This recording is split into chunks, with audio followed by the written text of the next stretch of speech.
satisfação que nós recebemos o primeiro-ministro da Holanda no Brasil. Como vocês sabem, havia muito tempo que o Brasil não fazia política internacional. Há muito tempo, nem o governante viajava para fora e nem os de fora queriam vir para o Brasil. Era como se o Brasil tivesse saído do mapa do mundo.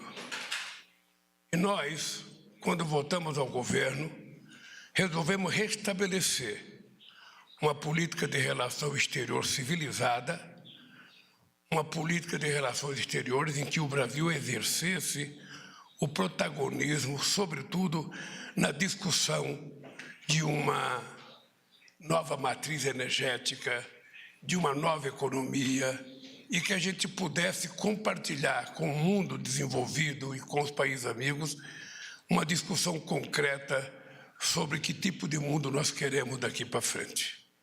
E foi com muita alegria que o primeiro-ministro da Holanda veio aqui dizer os compromissos que ele quer assumir com o Brasil e o que ele pretende fazer aqui no Brasil.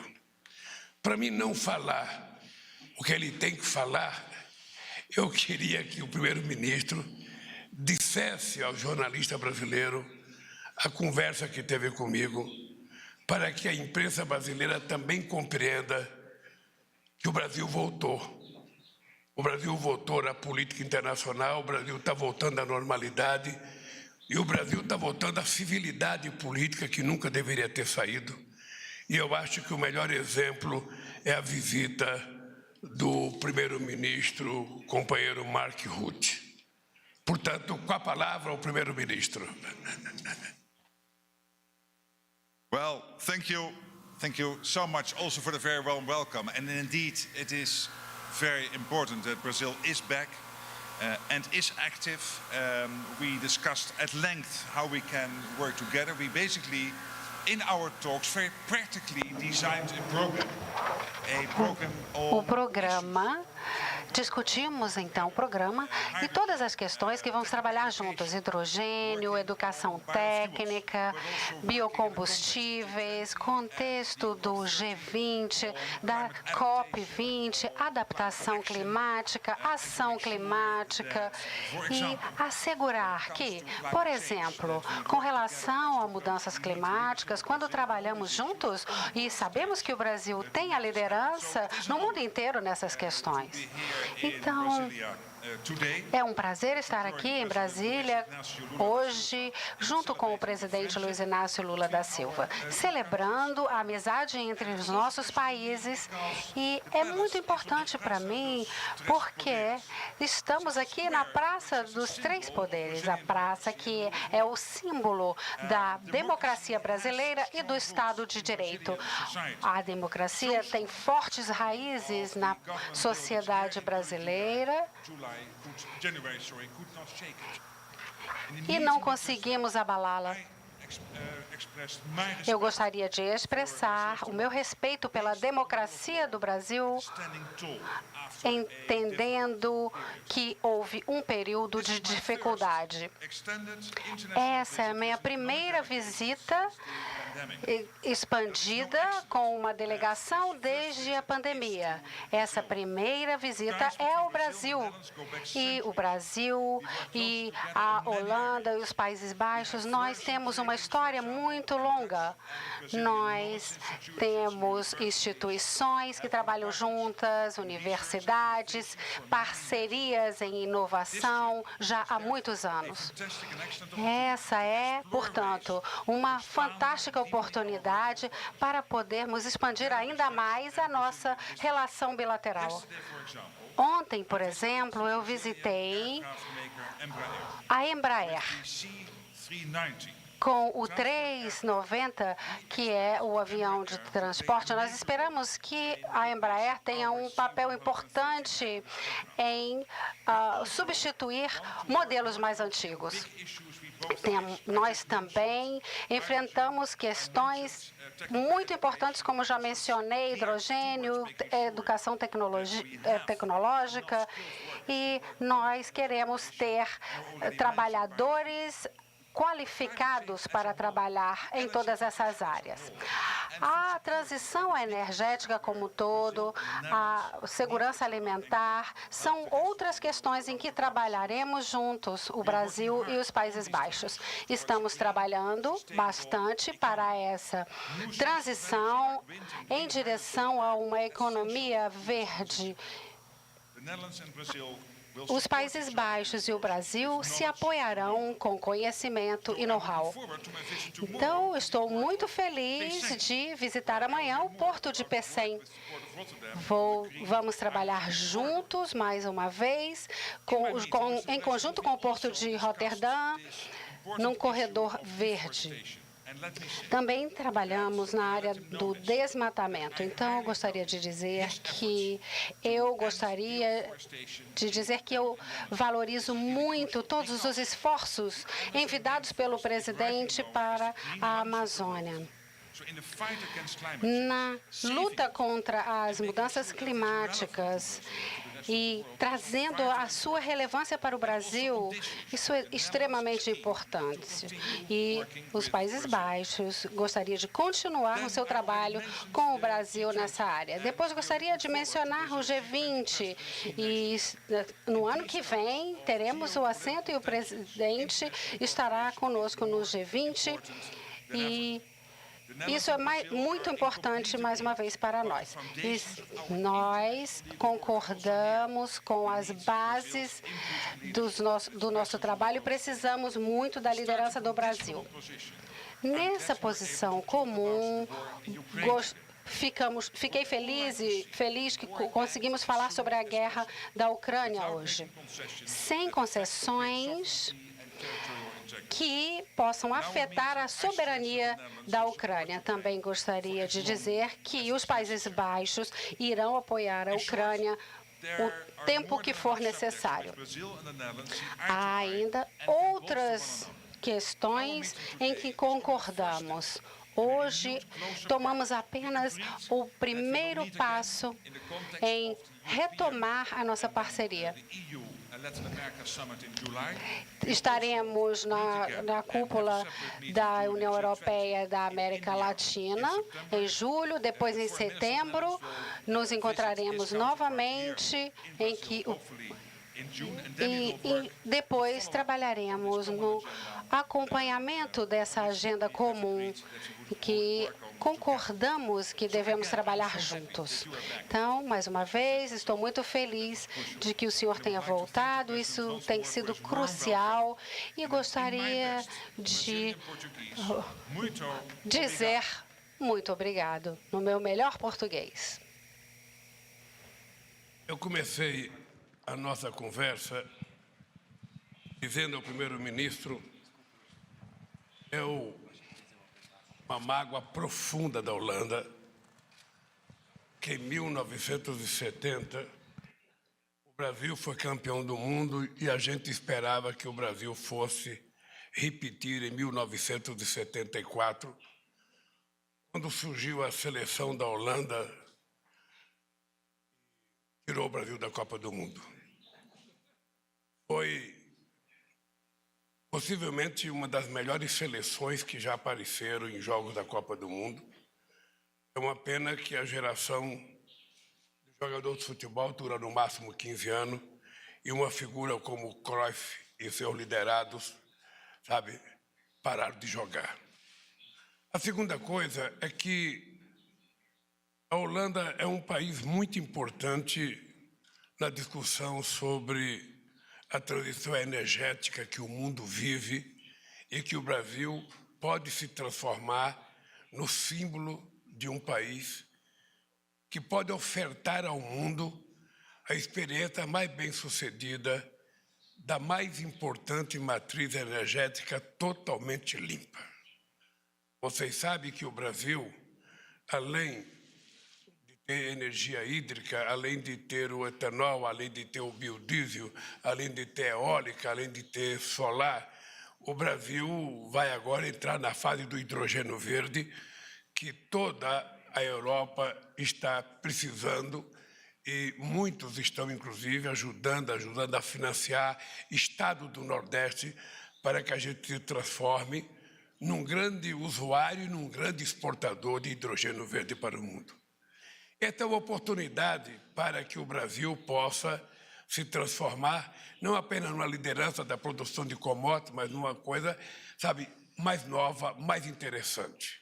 Além disso, eu conversei com o primeiro-ministro a importância de grandes empresas holandesas passarem a fazer parcerias ou investimentos no Brasil.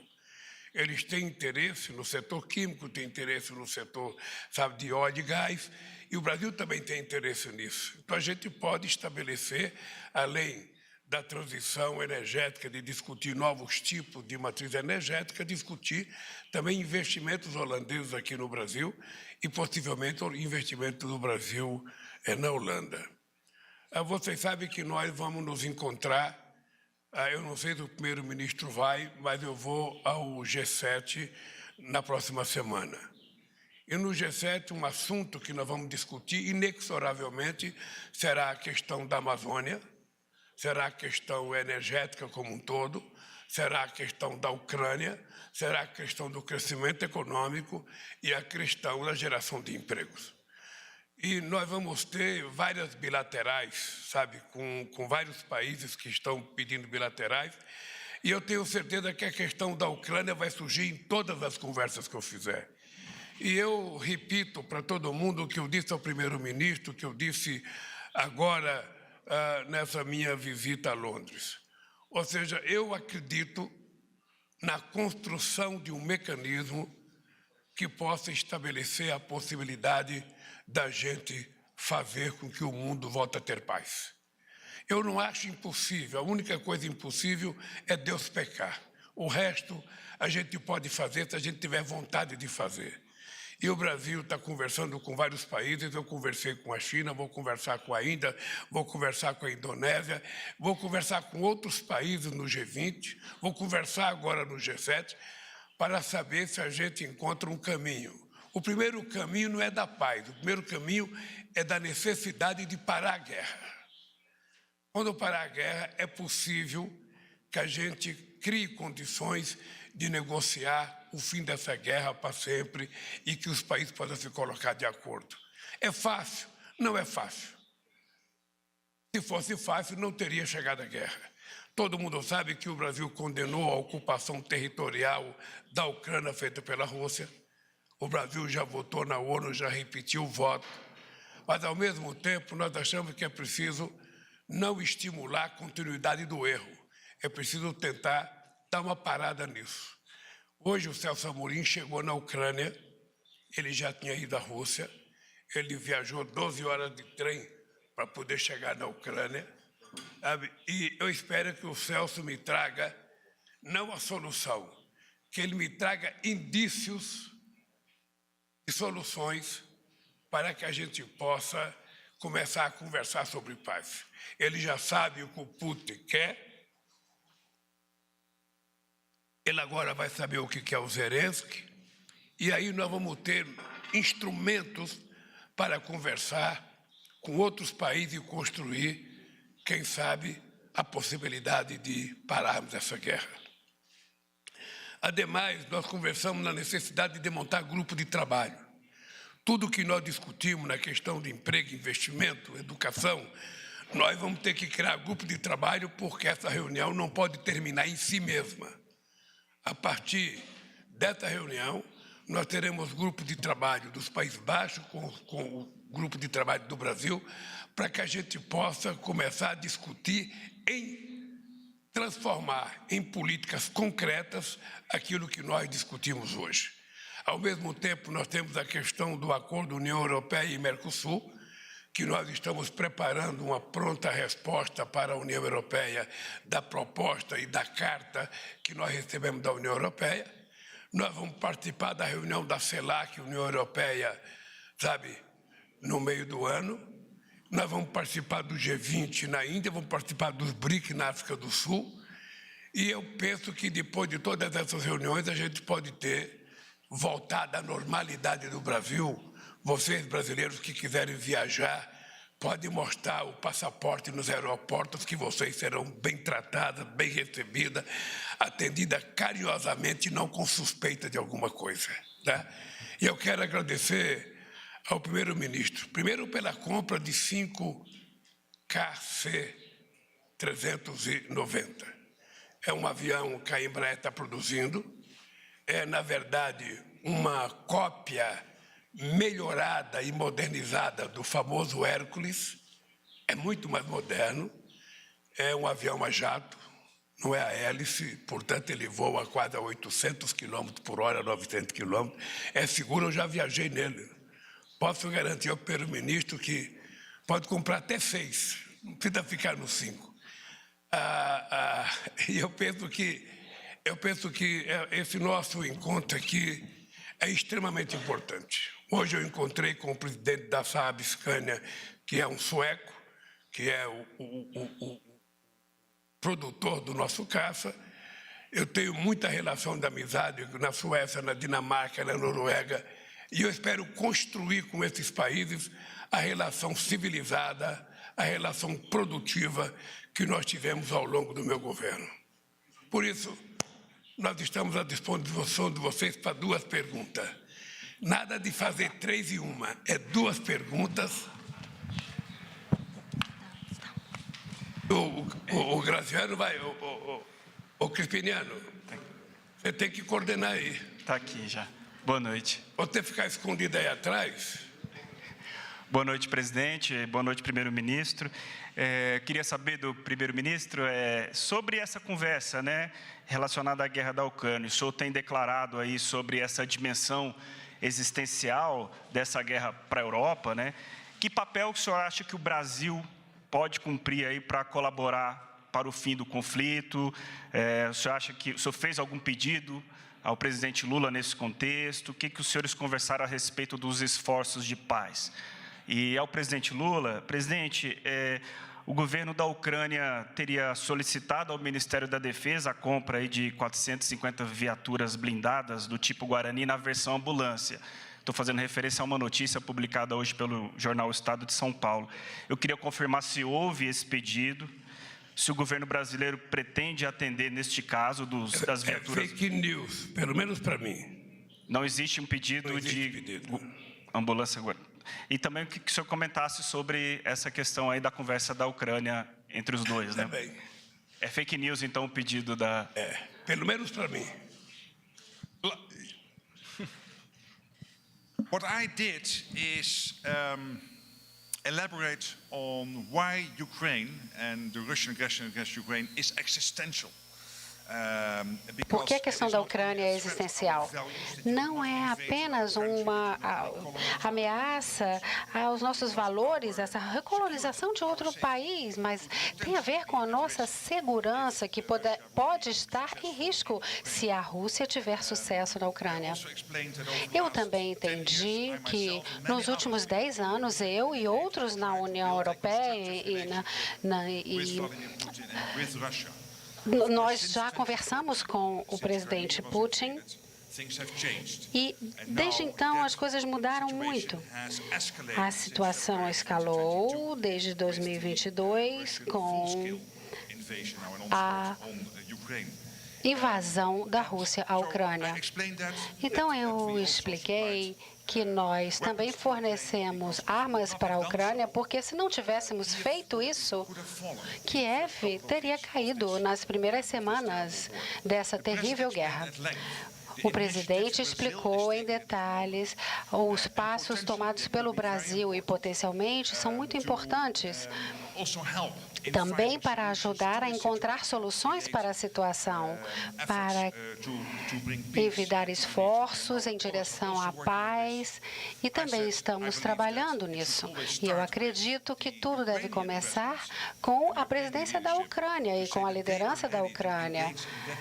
Para entrar nesse tipo de discussão, é crucial que grandes países, no entanto, economias como o Brasil e líderes como o presidente do Brasil, Brasil, que eu admiro tanto, que incluam o Brasil na cena mundial novamente e nos ajude a achar essa solução.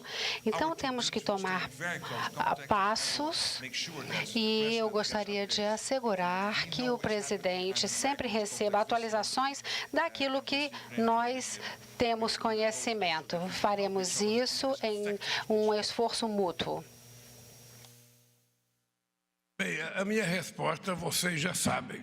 Não é a primeira vez que eu vou dar, vou apenas repetir aqui que eu disse ao primeiro-ministro que o Brasil está fazendo um esforço muito grande para que a gente possa tentar construir um grupo de países para conseguir chegar à paz. Eu comecei dizendo que o companheiro Celso Amorim está na Ucrânia hoje. Ele andou 12 horas de trem para chegar na Ucrânia para encontrar com o presidente Zelensky. E como o Celso Amorim é o mais experiente diplomata do Brasil, na minha opinião, e um dos melhores do mundo, eu acho que se ele colocar em prática tudo que ele aprendeu em 60 anos de diplomacia, ele pode trazer boas notícias para nós aqui no Brasil. Eu acho que a hora é a hora da diplomacia. Não é hora de guerra. Todo mundo sabe que o Brasil condenou a ocupação territorial da Ucrânia. Todo mundo sabe que o Brasil pensa a respeito disso. Mas, ao mesmo tempo, a continuidade da guerra só vai levar à morte. E, portanto, nós precisamos encontrar alguém que consiga discutir a paz. E o Brasil está disposto a fazer isso. Essa foi a razão da minha conversa com a China, essa já foi minha conversa com o primeiro-ministro da Inglaterra, essa foi minha conversa hoje com o primeiro-ministro dos Países Baixos, vai ser a minha conversa com o presidente da Índia, vai ser a minha conversa com o presidente da Indonésia e vai ser a minha conversa com vários outros líderes que eu vou me encontrar no G7. E eu penso que cada país tem sua razão. A Ucrânia, efetivamente, ela não pode aceitar a ocupação do seu território, ela tem que resistir. A União Europeia tem sua razão de ter a decisão que tomou. E o Brasil e outros países têm a sua razão de tentar encontrar um meio termo, né? Eu acho que é possível. Se eu acreditasse que era impossível, que não vai ter sucesso, eu não estaria metido nisso até os dentes. Eu disse para o primeiro-ministro que eu acreditava que era possível fazer o Ahmadinejad e assinar um acordo sobre a questão do enriquecimento de urânio. Nenhum país europeu acreditava que a gente conseguisse fazer. Nenhum. Eu lembro que quando eu cheguei em Moscou, era o presidente Medvedev. E o Obama tinha ligado para ele pedindo para que ele não deixasse eu ir, que me convencesse que os iranianos não iam assinar. Quando eu cheguei no Catar, o responsável, sabe, da política externa disse que tinha recebido telefonema para que eu não fosse. Nós fomos ao Irã contra a má vontade contra nós, inclusive de setores da imprensa brasileira que dizia que nós estávamos fazendo que não sei das quantas, que não ia dar certo, e nós conseguimos fazer o acordo infinitamente melhor do que o acordo que foi assinado depois pelos Estados Unidos e pela União Europeia. Eu nasci na política conversando, nasci na política negociando, e eu acho que é a melhor arma para enfrentar a guerra, é conversar. E eu pretendo gastar todo o meu pequeno vocabulário de paz tentando construir a paz. Presidente, boa noite. Primeiro-ministro, boa noite. Simone Iglesias, da agência Bloomberg. Os Países Baixos têm uma histórica preocupação com o desmatamento com a Amazônia. Nesse contexto, e à medida que o Fundo Amazônia vem recebendo adesões de outros países, a gente gostaria de saber se os Países Baixos pretendem também fazer algum aporte de recursos. Obrigada. Yeah, that is a very good question. We are looking into that, whether that could be helpful on top of all the other things we are already doing. Já estamos fazendo várias outras coisas nessa área. Como vocês sabem, temos programas entre os Países Baixos e o Brasil com organizações holandesas, etc. E também IPON Conserve. E estamos trabalhando também no contexto da parceria de declaração de Amsterdã. Começamos isso na Holanda, assegurando que tenhamos, então,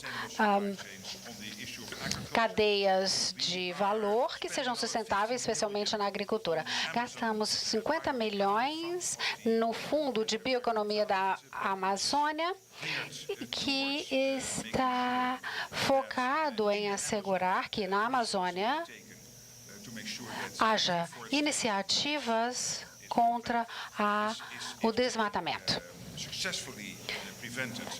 e que haja reflorestamento. Nós também apoiamos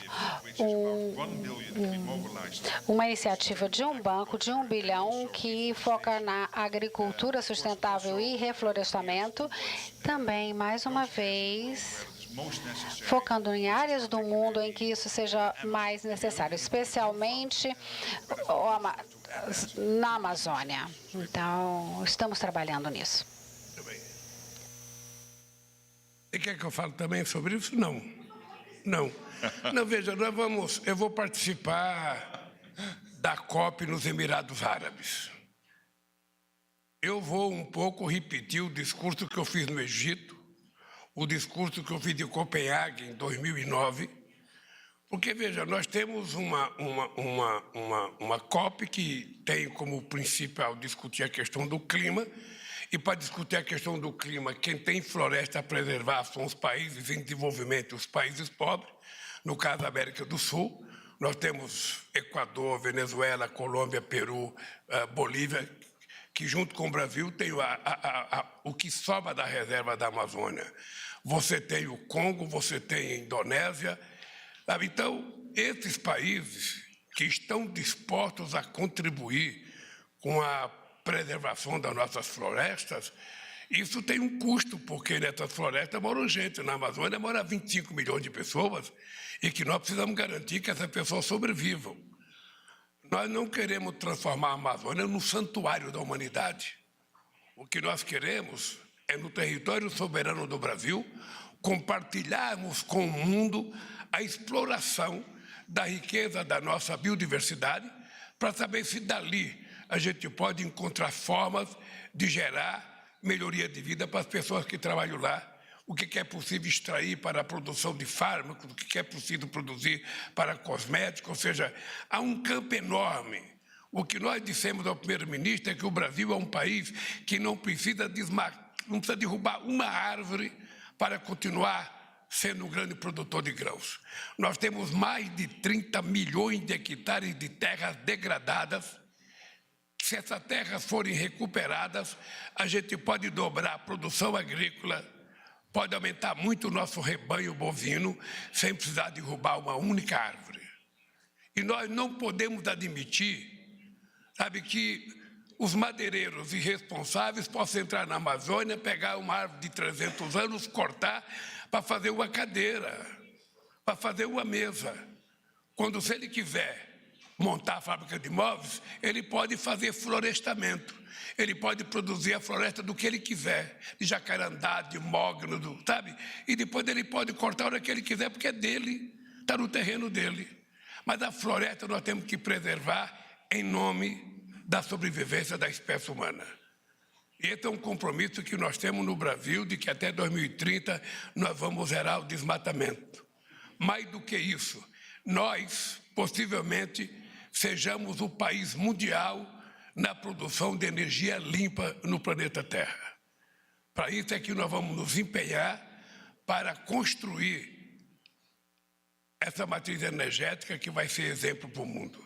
O potencial do Brasil em eólica, em solar, em hidrogênio verde, em etanol, em biodiesel, é quase que invejável para outros países do mundo. Então, nós temos que tirar proveito disso para que o Brasil possa ter uma política compartilhada com o mundo desenvolvido.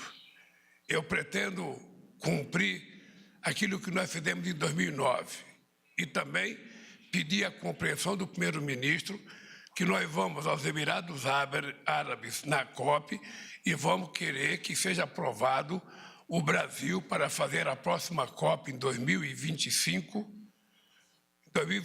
e nós estamos oferecendo um Estado amazônico. Então, todas as pessoas que adoram a Amazônia, que defendem a Amazônia, vão ter uma oportunidade extraordinária de conhecer a Amazônia, porque vai ser na cidade de Belém que a gente pretende realizar a COP aqui no Brasil. Could I just briefly add that I think it would be fantastic if Eu that gostaria de dizer também que seria fantástico se o Brasil recebesse a COP de 2025. Sim, nós trabalhamos na mitigação climática, na adaptação climática. Então, nós concordamos que essas são questões na nossa agenda comum e queremos implementar todas essas iniciativas. Na liderança do Brasil nessa COP, acontecer na América Latina, eu acho que seria extremamente importante.